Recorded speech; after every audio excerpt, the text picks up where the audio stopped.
WIC, the best in sports entertainment. We're here live in Empowerment USA. I got my guy Tuna here with me. Everybody may know Tuna from Bullyproof Boxing. You know, he's been doing his thing in the boxing world. He's been in some notable camps around some notable fighters. Been in some big time events as far as fights. You know, Bernard Hopkins. You know, the list goes on and on. What's going on with you, Tuna? How you feeling today, man? Blessed. Appreciate everything. Glad to be here. Okay, so explain to people who you are, where you're from, your background, things of that nature. Okay, yes. Coach Tuna, been a pro boxing trainer for 9 years now. Worked with a lot of the top fighters in the city. Been in camp with Bernard Hopkins when he fought Joe Calzaghe. Worked with Jesse Hart when he fought Damon Nicholson. In camp with J-Rock when he fought Jamar Charlo. Been in 2 camps with Jaron Ennis, fought on his undercards on Showtime. Also, we fought on Sergey Kovalev's championship undercard on HBO. So I'm a coach, not a trainer. So, yeah, he's a coach, not a trainer. You heard he's a coach, not a trainer. But, now, you mentioned that you've been in these camps. You've been around these fighters. Yes. So you know exactly what it takes to be successful. Can you kind of explain to the audience, people out there that may not know, what does it take to be a champion? Okay. This is very simple because people make it complex. But in order to be a champion, it's all the mentality first. Mm-hmm. Mentality first, physicality falls underneath that. See, the problem is you have a lot of athletes nowadays. They're great physically, but they're shot mentally. Mm-hmm. So they're good, but the great ones, they have that mindset, They compartmentalize.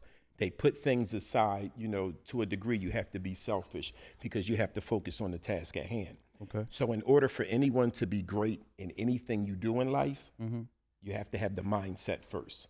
Mm. So I teach a fighter, like I'll teach any person that I deal with, mental strength, discipline, inner peace. These are the 3 things that you need to be successful in life.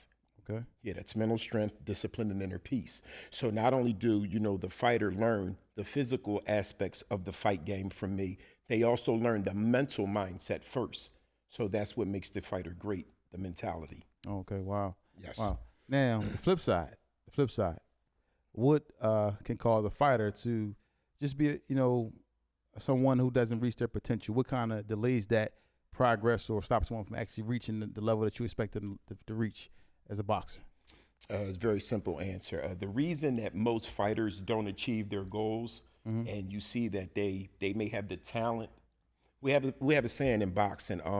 Hard work beats talent if the talent doesn't work hard. Mm. So now you'll have a talented fighter, and if he's young and he's talented, a lot of times he's coddled the whole time coming up. Okay. So he never has the mental mindset to work hard. So any fighter that you see that does not succeed at a certain level, always understand that the grassroots of that is how they were raised at home. See, the problem I have with a lot of fighters is they're talented, but their structure and background is shot. So therefore, that fighter, I know this because I've experienced it, that fighter won't achieve their goals.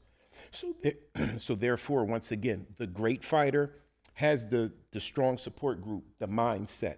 The fighter that's weak, that doesn't succeed, it initially starts with how they're raised at home because you can't hold that fighter accountable. You can't reprimand that fighter to a certain degree. Wow. Yes. Now, in your experience training fighters, right? Yes. When a fighter's getting ready for a big fight, yes, is it best for the fighter to stay within their hometown? Because I hear mixed opinions in regards to that. Is it best for them to stay in their hometown or leave so that they can have that inner peace and things that you mentioned? Me personally, if the fighter has the finances, I would advise you to get away as far as possible, because once again, most fighters nowadays, you don't have the Floyd Mayweathers where Floyd lived with 7 women, but he wouldn't touch them when it's fight time. Mm. These fighters don't have that mindset. So they give into the flesh and the temptation, and they mess up a lot of money.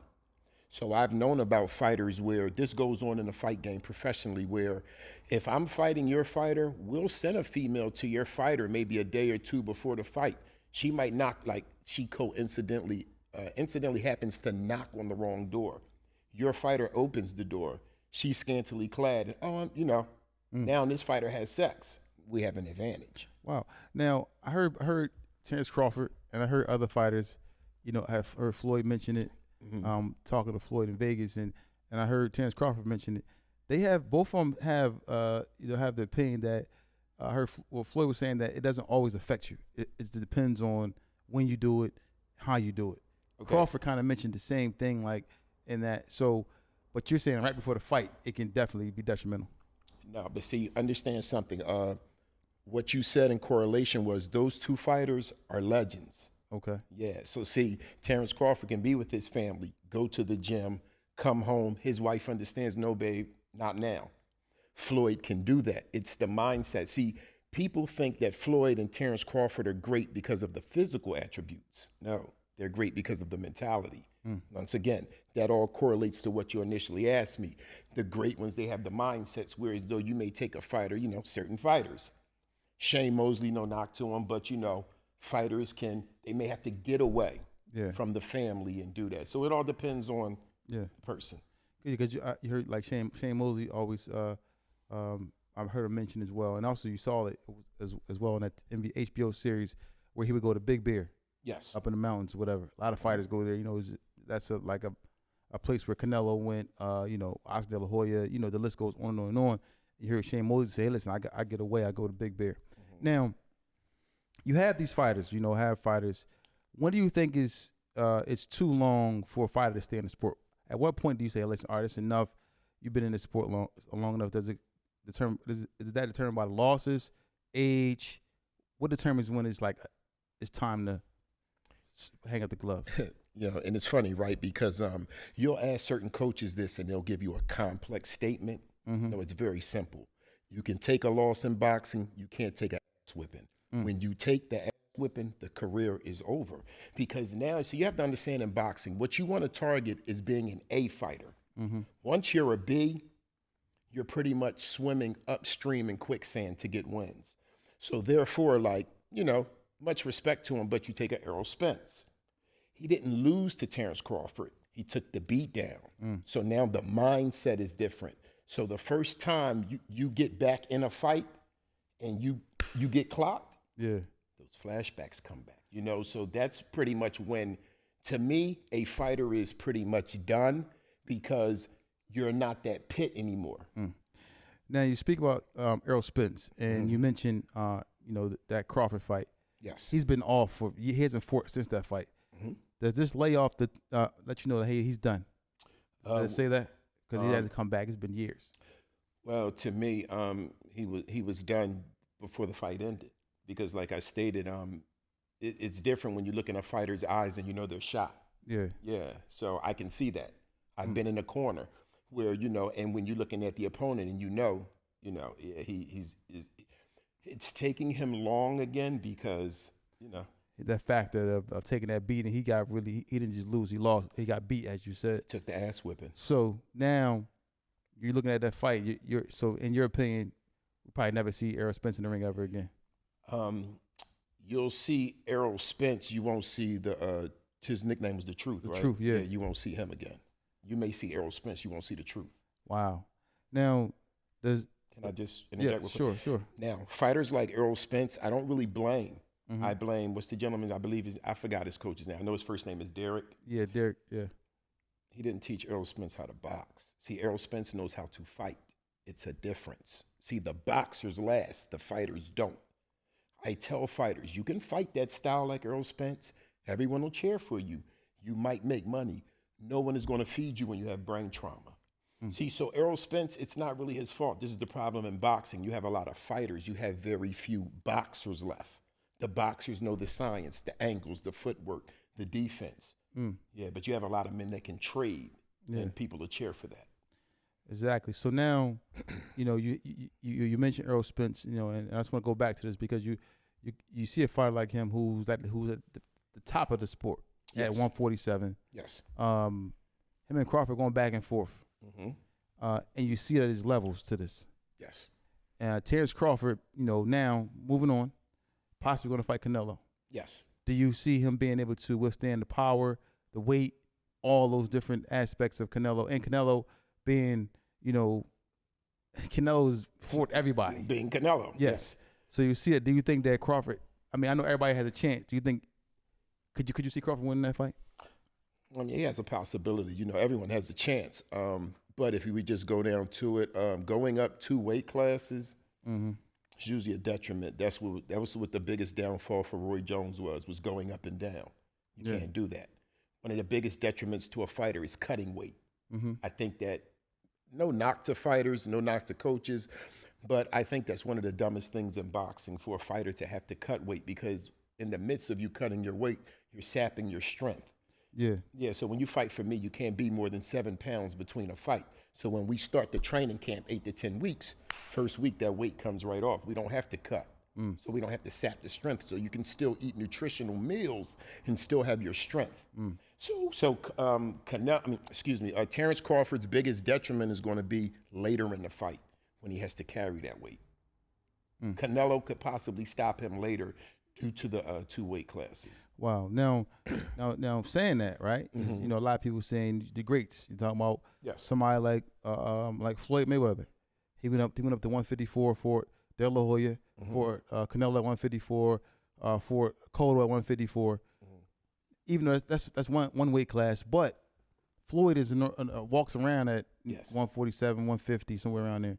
Now, do Crawford have the skills, like that movement? Because I never seen Crawford do it. Do you think he has the movement like a Floyd Mayweather to kind of offset Canelo? Well, in the boxing realm, I look at Floyd as the number 2 greatest fighter of all time. So Terrence Crawford would have a lot to live up to be Floyd. Like Floyd, this is the greatest attribute with Floyd that most fighters don't have. This is why I knew Floyd does not watch tapes of other fighters when he made that declaration. I didn't believe him. Yeah, he said that, yeah. But this is how I know he doesn't. In-fight adjustments. If you cannot make in-fight adjustments, you will not be great. Floyd is the greatest at watching things you do in the first 2 to 3 rounds, getting his space, getting his distance. You ever notice? The only chance a person has in a Floyd fight is early. Yeah. Once Floyd starts to touch you a little bit and he gets the space where he can counter again, and he starts to fight in that window, the fight is usually over. So that's the greatest thing about Floyd, the IFA, the in-fight adjustments. And not being braggadocious, but that makes me great as a coach, in-fight adjustments. Like, see, as an amateur coach, I don't get footage. I got to break you down right there. Yeah. This is why a lot of amateur fighters don't fight good, because the coaches don't have the vision. And you see everyone fight wildly in the amateurs. Yeah. They don't box. Yeah. Yeah, so that's the thing. You have to have the adjustments and have the eye to, no matter what you trained for, that fighter can do something different that night. So you have to have the ability to adjust them. And now, just speaking about Floyd, we're gonna move on. But you look at Floyd Mayweather, his career. Yes. 50-0, 26 knockouts. Yes. People say that he cherry picked, but for me, like I mentioned, I use Floyd for De La Hoya at 154. Yes. Cotto at 154. He fought all these Canelo at 154. People are making the claim that Floyd was at one point he wasn't better than Pacquiao, but Pacquiao was draining the fighters, making them come down. Floyd fighting them at their best weight. Does that make you that help you claim to Floyd being the second best fighter of all time, because he would fight them at their comfortable weight? Yes. The best thing that ever happened to Canelo was actually a loss when he got schooled by Floyd, because he became a more clear puncher, boxer. He became more fluid. So Floyd is just like Floyd, So yes, that mindset and that ability is different. Most fighters don't have it. Do you ever see anyone else doing Canelo the way Floyd did him? Anybody that you can look at like right now and say, all right. I mean, I know Benavidez is a big fighter. I would say will probably give him a lot of problems, but is there anyone that can kind of? I think that fight was like, I probably gave Canelo maybe 1 round in that fight, man. Honestly, I didn't really give him. If Crawford can carry the weight properly, he can do it. Because see, Crawford is a boxer puncher. They're always hard to beat. Now Canelo is a boxer puncher, meaning that they can bite down on the mouthpiece and fight you in spurts, but they also box you, use the jab, keep you at distance, counter, head movement. So these are things that, like I said, you take Tank. Tank is a fighter. Yeah. Terrence Crawford, Canelo, they're a fighter, they're boxer punchers. Yeah. So they can fight, but they also box first to set up their power. Now, Canelo, right? Canelo is relatively a slow starter. Everybody knows he starts really slow. Yes. So that's the window I would say that Crawford really has to kind of get those early rounds in. Mm-hmm. And if he can make it interesting at the end of the fight, Mm-hmm. he may be able to pull off the win. So with that being said, you know, what do you think is the keys? What will be the key to victory for, you know, Crawford? You could think one thing. They say, all right, Crawford has this. Like you said, he has a piece of boxer punch, but what do you think is the one thing that he can bring to the fight that can probably offset that Canelo train? The number one thing he must have that is the top priority is supreme. He has to be in the best condition he's ever been in for a fight. Mm-hmm. Because like you said, I agree with you completely. He's going to carry the beginning of the fight. Yeah. It's when it starts to, you know, Canelo starts to punch you on the arms. It's the 5th round now. You carrying that extra weight. Yeah. When you swim in the deeper waters. See, this is what Canelo's banking on. Canelo will sit here with you right now and agree with what you just said, because he'll say, yeah, that's the game plan. Yeah, he starts relatively slow. And if you look at all his fights, it's been the same thing. He starts very, very slow. But understand something in the sport. He's not starting slow. He's breaking you. See, what he's doing is putting out bait. So when he see you do certain things early, he going to capitalize on them later. That data, yeah, so he's downloading data. Just like with Floyd, you take Shakur. People knock Shakur. I'm like, no, Shakur is uploading info.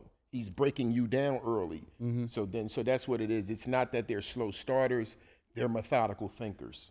All right. So now you mentioned Shakur. And yes. It's a fight. Everybody wants to see Shakur fight. Even they only want to see the rematch. So you got Shakur and Gervonta Tank Davis. Mm-hmm. Gervonta Tank Davis, some would say he had an off night. You know, I was around his people, so there were some things going on with him at the time. But he had an off night. Do you think that if both of them at their best, mm-hmm. Shakur and Tank, mm-hmm. who wins that fight and why? Okay, did you see what Lamont Roach did with the ability to box against Tank? Yeah. So you take Shakur maybe 5 to 10 times better than that. See, understand something. Tank is his own boss. We're going to get right to the meat and potatoes. Tank is his own boss. In boxing, any fight the fighter thinks they can win is never difficult to make. I will repeat that. When you're your own boss, GTD, promotions, Tank the CEO, mm-hmm. the only thing holding up that fight is Tank. Shakur ready. Tank knows this. Once again, Tank is a fighter. Shakur is a boxer puncher. Tank capitalizes off of mistakes of C-level fighters, which I don't blame Tank. Coach Ford and them taught Tank how to box, but they taught Tank how to fight. Tank can counter off of a mistake. This is what Tank knows about Shakur. Those mistakes are minimal. Like I said, even if a person hits you with an overhand right, if you shrug with the shoulder and it deflects and then lands, it's not as clean as if it lands flush. Yeah. Tank knows this. He can't hit Shakur flush, and that will frustrate Tank like Lamont Roach did.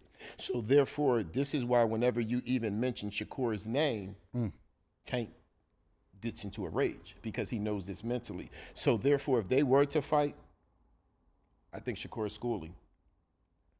Yeah, that's just my personal opinion. Just boxing. I think Shakur is schooling. Okay, so but I'm sorry, one more thing. I think there's only one fighter that can give Shakur a problem in that realm of that weight class, and that's Keyshawn Davis. He's the second best behind Shakur. So that Keyshawn beat Tank? He'll knock Tank out. Yeah. No knock to Tank, but Tank can't. No, not Keyshawn. Keyshawn is pure. See, them dudes that are athletes, like you take Boots. I've watched Boots play basketball. He's an athlete. Okay. He just chose boxing. So those are the ones that usually dominate. They're athletic, but this is the field they chose. Like you'll look at their background, they play a lot of different sports. But it's Shakur and then it's Keyshawn. And like I'm hearing now that Abdullah Mason is talking about fighting. That's my guy, Abdullah Mason. Stay away from Keyshawn. I mean, right now, I will probably say right now, because he's young, so he hasn't really been around. So I probably would. Not saying that he can't win, but I'm just saying right now we'll let him mature a little more. But I think in a couple years, in my opinion, if with Abdullah Mason, if he gets the right fights and he's in a couple years, because he's young, he just got on the scene, I think he'll be a problem for anybody when get in the ring with him. Honestly, this is the thing with it. Expose your business to millions of potential consumers and clients. If no one knows who you are, you don't make any money. Put your logo here. Add your business here. They say when you're green, you grow, but when you're ripe, you're rotten. That means those who aren't moving forward is standing still. Marketing is everything. Grow your business today. Product placement, brand exposure, merchandise display. It's time to put your business and your brand in front of millions of potential clients. Call 267-534-5053. That's 267-534-5053. It's time to grow. On the scene, I think he'll be a problem for anybody want to get in the ring with him. Honestly, this is the thing with Abdullah. They found the Da Vinci Code to him, Mr. Left Hook. So therefore, he must really prioritize not getting caught with that. Yeah. Because now people are starting to see, oh, that's the kryptonite. So when people see your kryptonite, all they're going to do is just set up a bunch of booby traps around you to get to that. So, you just got to watch that. Yeah, because he did touch the canvas a couple times. Yeah, twice in that fight. And, ultimately got up and stopped the fighter. But yeah, that's a young mistake. But I think that you, like you said, he has to be very careful because they can decorate it and make it look like something else, but it's really just a left hook that they're waiting on. Coach has to go back, pulling back behind the scenes and readjusting. See, it's not on Abdullah. It's on the third eye. See, the fighter is in close proximity, so there are things he doesn't see in the phone booth.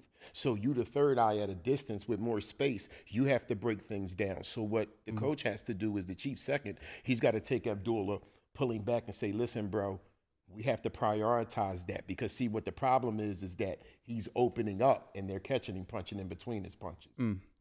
So now, actually, they got a fight coming up soon with Keyshawn. Keyshawn is fighting, and Abdullah Mason. They're both on the same card. Yes.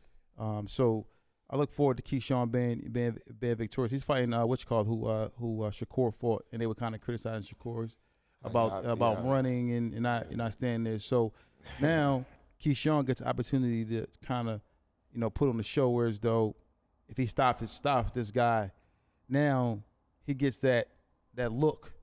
You know what I'm saying? That he's probably been waiting for. I'm not saying that he's not, someone notable at 135, but if he was able to stop this guy, he will be definitely looked at in a different light because his counterpart, Shakur, they say he kind of ran too much, didn't engage in that fight. So if he's able to stop this guy, I think it would do wonders for Keyshawn's career.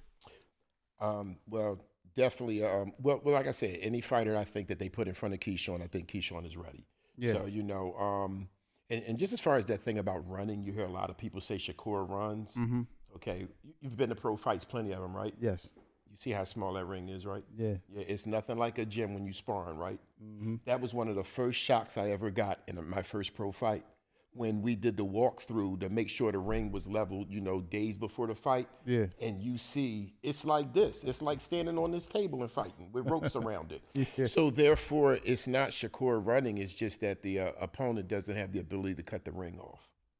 Yeah, because it's like they call it. They say Floyd ran, but Floyd was just outboxing people. They try to say that Floyd. But one thing about Floyd though, and I don't want to keep talking about Floyd too much, but it's cool. Floyd did it all, man. Floyd sitting there and fight you. You would also hear Floyd didn't hit hard, but then the first time the opponent got caught, they stopped coming forward. Yeah. Mm-hmm. Yeah, these were all things that I watch fights as a coach, not a fan, so there are certain things I look for in a fight that the average person won't look for. So I notice all these things. I'm like, yeah, the aggression is starting to stop. They're not coming forward anymore. Yeah. So let me ask you this, fantasy fight, both in their prime. You know what I'm saying? I'll pick a division. I'll say both in their prime, 147. Crawford versus Floyd. That would probably be Money Mayweather at that time. Glad you said that because there are two Floyd Mayweathers. Yeah, you got Pretty Boy, but Pretty Boy. Money. Pretty Boy will knock him out. Money May will beat him by decision. Yeah. So what round of knockout will probably happen? That Pretty Boy probably be at 135, 140. Mm-hmm. Yeah, we say deep waters 9 round. Yeah. Well, so the difference, everybody know that Pretty Boy was mean. Like he trying to get you out of there. Yes, I went to the Arturo Gotti fight. It was very. It was Atlantic poetic. City, right? Yeah, it was poetic. Yeah. Yeah, the artistry in that fight. See, this is why I tell people Floyd would have beat Sugar Ray Leonard both in their prime. I don't think Sugar Ray would beat Floyd because just the artistry. And when Floyd was Pretty Boy, the combinations and the hand speed, it was just another level over Sugar Ray. Now, 47, Floyd outboxes him. What's the round? Was it 8-4? What did you say? I would say 8-4, maybe 7-5, 8-4. I would say that. I think that there's only you take Roy Jones, right? Roy Jones started middleweight, junior middleweight, 54. Yeah. Floyd and Roy in their prime at 52 is the mega fight. That would be the mega. Floyd go up, he come down to 52. Well, just like how Floyd fought Canelo and them dudes at 54, De La Hoya, you know, Roy was right there at 54, so Roy could lose too. Roy at 52, Floyd at 52, both. Because, see, people don't understand, Roy was Floyd. He just didn't have social media.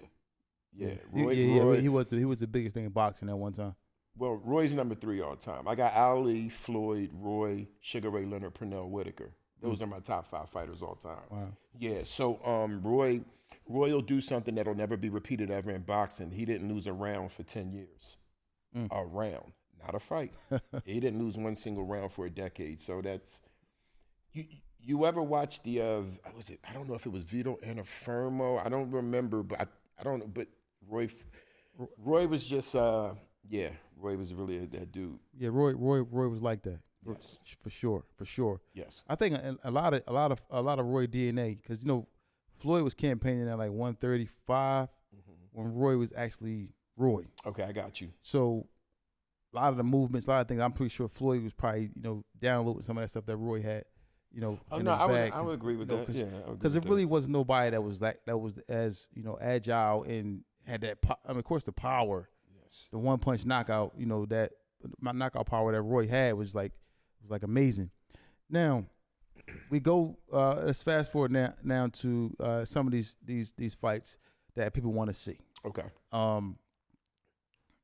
I'll talk about Canelo. Canelo, why is Canelo avoiding Benavidez and fighting these smaller opponents?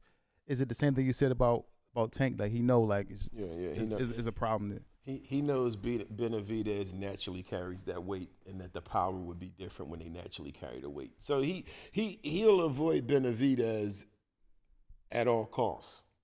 So he'll say, okay, well, Terrence Crawford wants to come up 2 weight classes and fight me. He's a big name. See, when you get to Canelo's level in the sport, it's only big names. So you really don't care. You like, listen, okay, Terrence, you want to come up 2 weight classes? Is Crawford really that much bigger than Benavidez as far as name goes? Is he really that much? Is he that much of a bigger star? Crawford? Yeah. Yes. Then Benavidez? Benavidez has a whole country behind him. And I was going to specify that. In America, yes. But, of course, Benavidez in his native land, yes, he would be a bigger star. But I think, I just think if boxing fan base, boxing purists, it would be Crawford. But, that could be something that's up for dispute. I could see Benavidez possibly having a bigger fan base because, for one, he's a knockout artist. So that's usually a bigger draw, too. You could say that Benavidez or Crawford. But I would probably say that Benavidez is probably low. I would say he edges out Crawford as far as stardom, in my opinion. Okay. Now resume, that's a different thing. But Benavidez is now on a tear though. He's been beating everybody. True. Look at his resume. He beat Caleb Plant. He's been running through these guys, man. He just recently moved up to 75? Yes. And got a title. Mm-hmm. So, I don't know. I don't know. He just Andrade. He just beat Andre. Just beat him. He beat Boo Boo. No, Boo Boo was a problem. Still a problem. Yeah, Boo Boo's still a problem. Yes. That's what I'm saying. So you see, Benavidez is taking on this competition and fighting these guys, but still, Canelo hasn't given them a shot.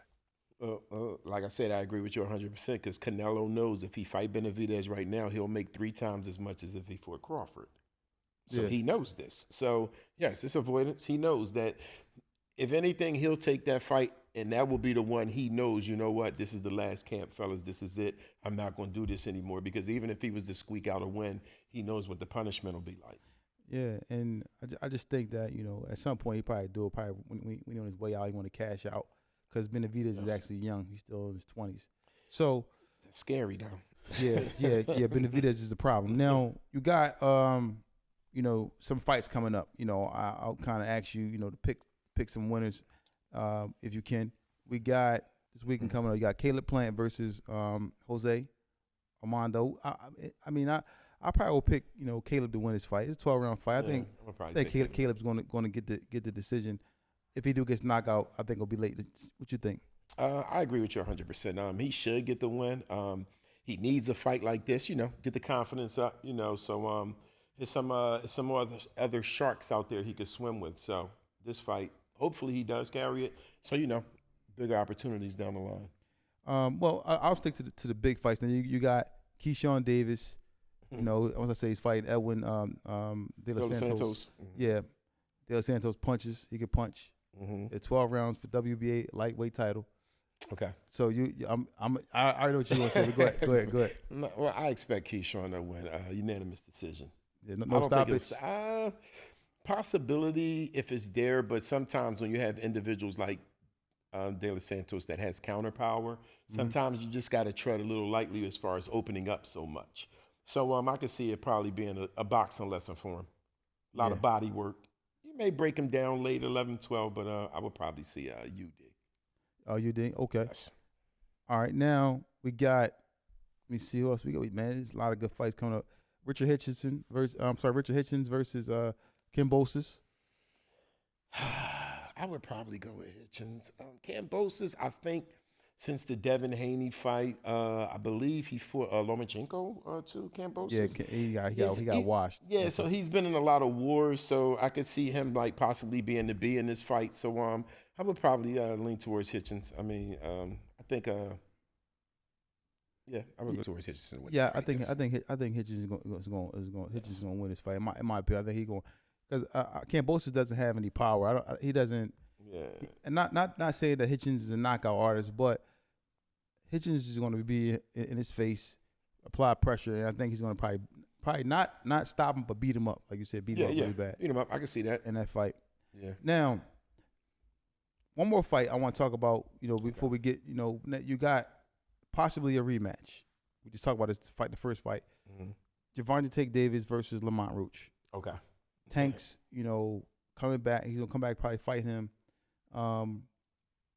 What do you think is going to happen in the second fight? Do you think it's the same or different? I think Roach might beat him easier. Ooh. Yeah. See, like I said, Roach is kind of a reason why Tank is avoiding Shakur. Those boxers. See, Tank can capitalize on the Santa Cruzes, those guys, the Ryan Garcias. He can capitalize on them. They make a lot of mistakes. Lamont Roach is going. This is what Lamont Roach camp understands now. Okay, yeah, we can dominate Tank. We've taken Tank's best. So it's a mindset now because the first time Lamont land anything clean, nice combinations or something, Tank gonna revisit the previous fight. So I think Tank's only chance, of course, is the knockout. Yeah. The longer the fight goes, Roach will carry it more. Yeah, he has confidence now, but he doesn't make mistakes. He's confident but not careless. Yeah. I mean, I think it's gonna be a close fight in my opinion because I can't count Lamont Roach out.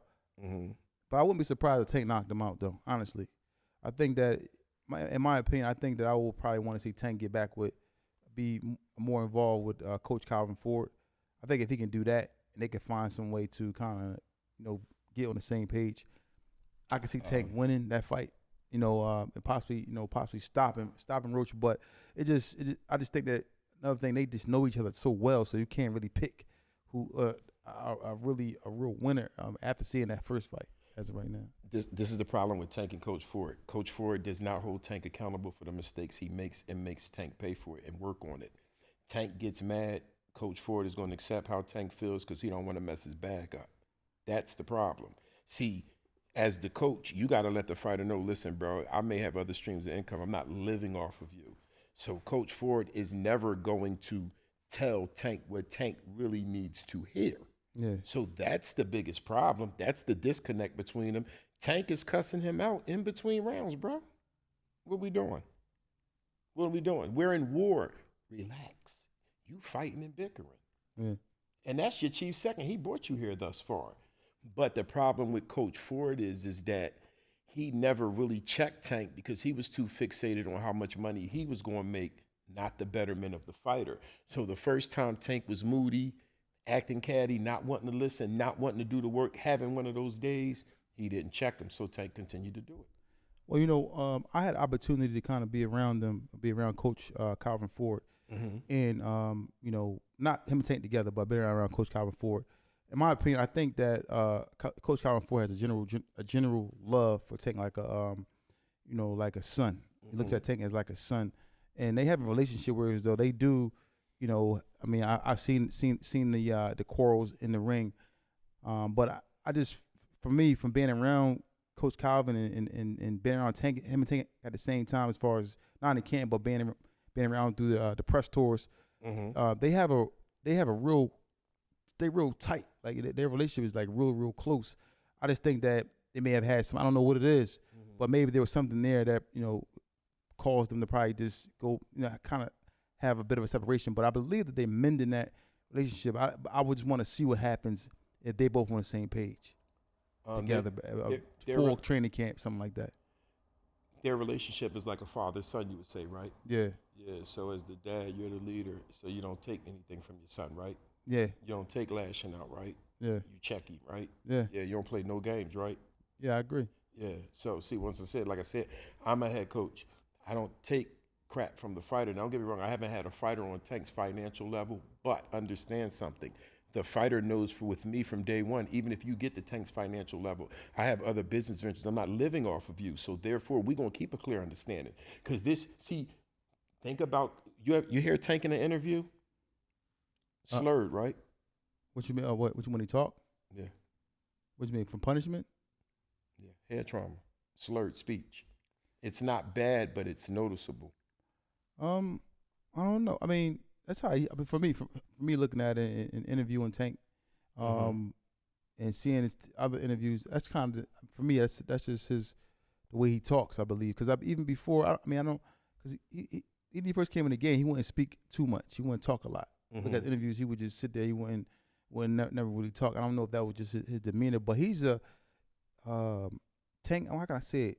Because me and my staff and crew been around Tank, and been in interviews, been in the press conference. He's more of a person that just keeps to himself. Okay, but he's like he'll talk to you. He'll talk now and speak to you and say how he feels.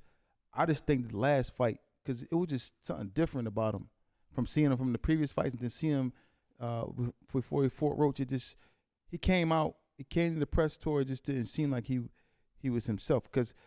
And then he was making a lot of statements like, I don't know if I want to do this. I don't know if this is. I'm done. I'm done. I think those things can seep into a fighter's mind and seep into the fighter's heart. Whereas though, if I needed to do 100 push-ups, I may only do 90. Whatever the case may be. I may not be going as hard because I probably just don't. I'm not really there. And we've seen it with the best. We've seen it with some of the fighters. A lot of the fighters who may have off nights, things of that nature. I think that's probably just, in my opinion. And then you could be right. Maybe it's just off night for me. Let me say this. There's only one person that should know you have an off night, and that's you. Nobody else should know it. Yeah. Yeah. The fighter is the only person that is supposed to know he's having an off night. Floyd has had plenty of off nights. None of us know it. Yeah. Yeah. So the thing is, once again, I'll give you credit. You've been around Tank more than me. What I was just basically saying was that Tank's style and the way he fights, he takes a lot of punches in between that you may not always catch. Yeah. And that can just, that can give a person that type of, just a tenth of the slur, but it could be his accent and the way he talks. I don't know that for sure. That was just speculation. Okay. But this is what I do know. Anything that with Tank, with boxing, I don't put on Tank because it's the person that taught Tank how to box. Now, you got Shakur. He's going to fight Zepeda. Yes. A fight that Zepeda is, I believe, tailor-made for Shakur. Come forward, throw a lot of punches. I believe Shakur is going to move. I think it's just tailor-made for him. With Shakur's skill set and his abilities, there's nothing that Zepeda brings that I think is offset anything that Shakur does in this fight.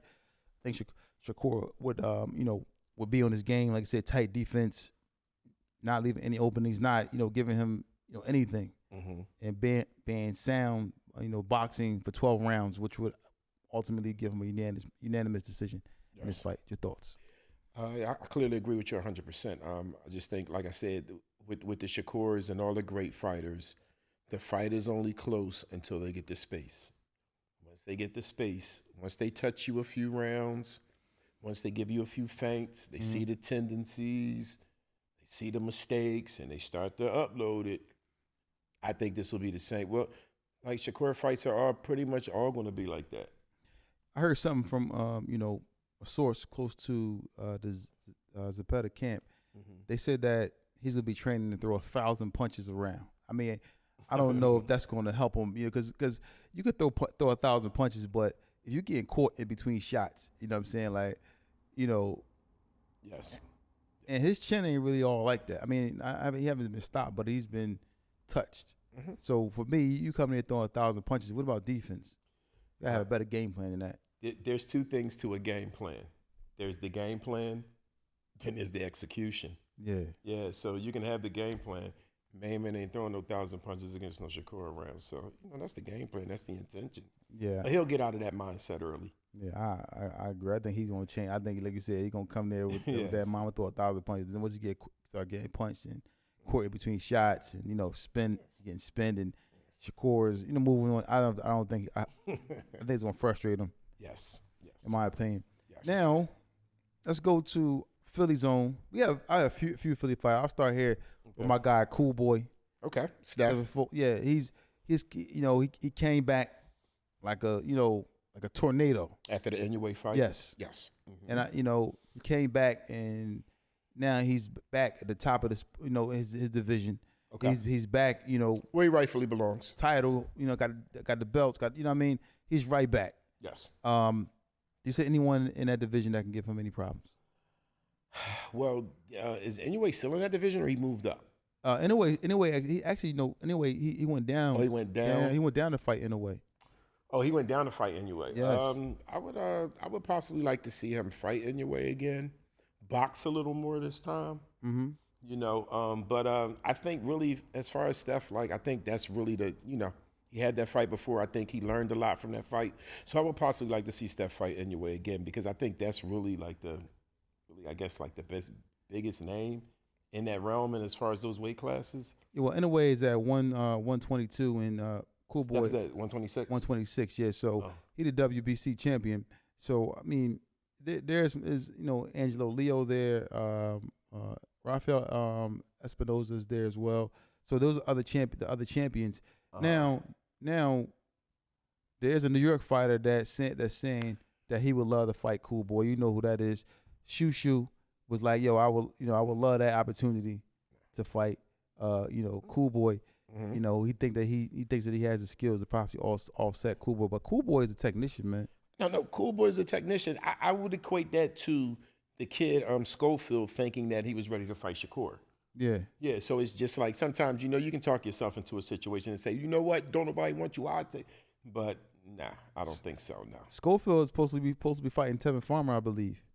Okay, well, that's a good level fighter for him. Fight Tev. I don't think he can beat Tev, though. That's what I'm saying. Tev, that might be an upset, man. Oh, yeah, Tev upsetting him. Yeah. Well, you know what? If Tev was to beat him, I wouldn't really consider it an upset, because to me, Schofield has got a lot of social media backing. Yeah. Like not really in the trenches like Tev has been. Yeah. So I would look at it as Tev, you did what you were supposed to, because I think Tev is a little more skilled technician. Well, a lot more skilled technician. That's and the experience factor. The reason why I say it would be upset is because people will be picking. I mean, I would say, Schofield has a bigger machine behind him. Yes, true. Golden Boy. True. So that's why that's a dangerous fight. Very dangerous. And I think that if Tev can be in the right, Tev been getting robbed a lot. No, clearly. So he's been getting robbed by a lot of fights. I think he got robbed in the first fight with Zepeda. You know what I'm saying? I think he got robbed in that fight. But he's been stay in shape, stay ready to go. And I wouldn't be surprised if he beats Floyd Schofield, in my opinion. He can definitely beat Schofield. The only way I see Tev possibly losing that fight is the politics. Yeah. If it's close, he's not going to win. And that's the only reason. Yeah. That's why I feel for him, because it'll come down to politics. But I think if it just came down to, I think Tev would definitely beat him. All right, so let's continue on. Yes. 147, Philadelphia has the best fighter at 147. 147. Yes. You know, he's the best. You know, there's nobody at 147, and even at 154, I think he would move up there and be a problem for them 154 pounders. But at 147 right now, you got Jaron Boots Ennis, who's, you know, on a tear. And now they're saying he might fight Teofimo Lopez, which Teofimo, I think he will stop Teofimo Lopez. And I would say he would get him out. I think he would stop him early, man. I give Teofimo 7-8 rounds before he gets stopped in that fight. I don't think that's going to be a good matchmaking for Teofimo because he hasn't even fought at 147. You think about getting in the ring with the best fighter at 147? Yeah, I agree. And the body work is different. Like he'll break him. He'll take his foundation away. Yeah. Like Boots' body work is like, you know, is different. So you know, it's like a throwback fighter. Like most fighters nowadays, they headhunt, but Boots breaks you down. So I don't think so. No. Yeah, especially, you know, Teofimo, man. You know, you got dropped by Ken Bosis. Exactly. And you can go in there, you can get hit by a train. Yeah, you can get hit by a train. Yeah, you can go in there with you like anybody telling you to take this fight. Now, I respect it. You want to be great, but I don't think you have the skill set nor the power to slow Boots down. He's gonna be in your face the whole fight. Good jab, body work, and he's gonna clip you. I would like to possibly see. Well, I don't think Boots will be there that long, but I would possibly like to see Keyshawn and Boots at 47. Yeah, Keyshawn at 135 though. So it'll take him a long time to get to that 147. Well, he said... And he's small. He's small. I don't know if you've ever been around Keyshawn. He's a small guy, man. Okay. He got wide shoulders, but he's like really short. Like he's not... Oh, because I thought that he was saying that he wanted to go to 40. So that's why I was saying. I didn't know he was still going to stay at 35. I thought did he have any fights at 40 yet? Nah. No, he didn't have anything at 40? And I don't think... And Boots is, you know... As far as weight goes, he's too big to come down. He can't. Oh go no, yeah. Well, I thought Keyshawn was at 40. I'm sorry, I didn't know he was at 35. Yeah, Keyshawn at 135. But you know, you got Boots. You know, in this fight, I think they just saying this, putting out there to try to, you know, attach Teofimo's name to Boots to try and help propel his, promote his career. Not saying that, you know, Boots is a bigger fighter than Teofimo because, you know, that's questionable. But I wouldn't advise them to do that. They make that fight. They gonna set him up. He's gonna get hurt. No, I think he'll take a lot of punishment in that fight. Yeah, he'll stop him because, like I said, Ken Bosis put a beating on him. Listen, I think the fight for Boots is Crawford at 54, which we all know. But I think that Crawford may, just test these Canelo waters, just to let Boots get a few more fights. But I think he's going to fight Boots at 54. Yeah, I think that, you also got Ortiz up there too, but I think that they for Crawford on his way out. So Crawford's trying to get them big money fights. Yeah, but he knows that, like I said, you can try this Canelo thing, you can see how it works out for you, but your natural weight is 54. You only had one fight there with Madrimov, and now you're going right to Canelo. That's just to grab that money. He knows 54. Trust me, and I think that it's probably just, giving up Boots an opportunity, knock a few more heads off, and we'll do something at 54. I think they probably talked behind the scenes like, we'll do something at 54. Yeah, because then also you got the Charlo's there, Wishkall's there at 154 pounds. Mm-hmm. He's still well, actually, no, he's not even a champion in the Jamel Charlo is the WBA junior middleweight champion, and he's in recess because I guess he had a case of something going on with him. Oh, okay. But you still got Sebastian, Fundora there. He got two. He has a WBC and WBO. Yeah, Fundora. Okay. Yeah. Fundora and Boots would be an interesting fight at 54. I think Crawford will knock Fundora out. Fundora takes too much punishment. Yeah. To fight. Fight Boots. But the thing about him, got long arms and he throws a lot of punches. Yeah, but they kind of wide though. Yeah, but he puts. It'll be interesting. I think Boots and I would pick them to win, but that'll be a tough fight, man. I think Boots would be licking his chops to see his ribs and see how visible they are, and how tall he is. Because see, the thing with tall fighters is, you got to know when to fight tall and when to fight small.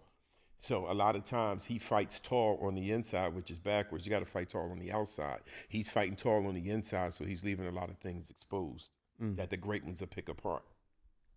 Yeah, man. So I look forward to seeing what happened Yes. with that. Also, Jamal Charlo is coming back to fight, and he's possibly going to fight Caleb Plant. If they both can win this weekend, they'll possibly fight each other.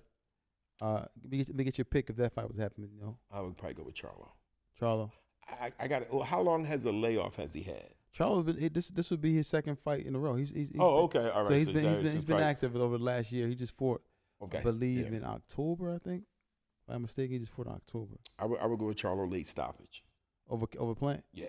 Plant does have some skills, but if I had to choose, because Probably Charlo not late never stoppage. lost. Charlo never lost. Yeah, He never probably lost not a late. fight. Probably UD. I'm sorry. Probably UD, not late stoppage. That'd be a good fight, though. It's going to be a That'd good be a fight. great fight. 'Cause I expect both of them to be victorious this Yes. weekend.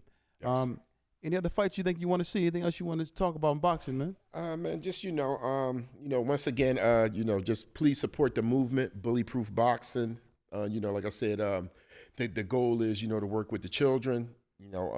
Give them a good foundation, mental strength, things they'll need to be successful in life. Not every child is going to make it in boxing, but we want them to be an asset to society. So, I have a few fighters that I'm working with behind the scenes now, getting them ready for some fights coming up. Just amateurs right now, not working with any pros. Okay. But, like I stated, Bullyproof Boxing on all platforms. I have a YouTube channel. Please subscribe. Please, like the videos. Instagram, Bullyproof Boxing, everything, all Bullyproof Boxing 11. So, like I stated, just giving back to the community. We've done some things growing up in society. So, we was like on some modern day prohibition. So we did a lot of things. So we just, give back to the community now. Just, help the children, the foundation. Okay. And where can they find you at on Instagram? What platforms are you on? Bullyproof Boxing 11 on all platforms, Instagram, TikTok. I also have a YouTube channel, like I stated. Please subscribe to the channel. I do 1-minute videos to really show you that I know the science. You're not going to come to a gym and work with me and then find out I don't know how to coach. So, like I stated, there are differences. Trainers, they tell you what to do. Coaches show you what to do. So I do 1-minute videos to show people that I can work with children, children as young as 3, as well as pro fighters. I have footage from my fights. So I actually have a resume. So if a parent puts their child in my hands, they're in good hands. I actually know what I'm doing. Okay. Well, you heard it here first. Yes. It's TBISC, the best in sports entertainment.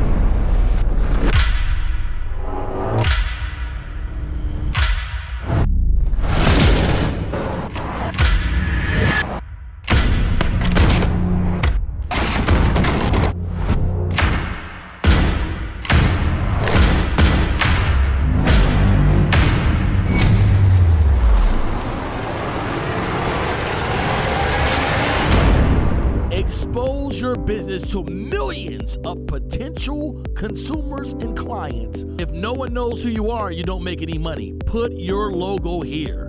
Add your business here. They say when you're green, you grow, but when you're ripe, you're rotten. That means those who aren't moving forward is standing still. Marketing is everything. Grow your business today. Product placement, brand exposure, merchandise display. It's time to put your business and your brand in front of millions of potential clients. Call 267-534-5053. That's 267-534-5053. It's time to grow.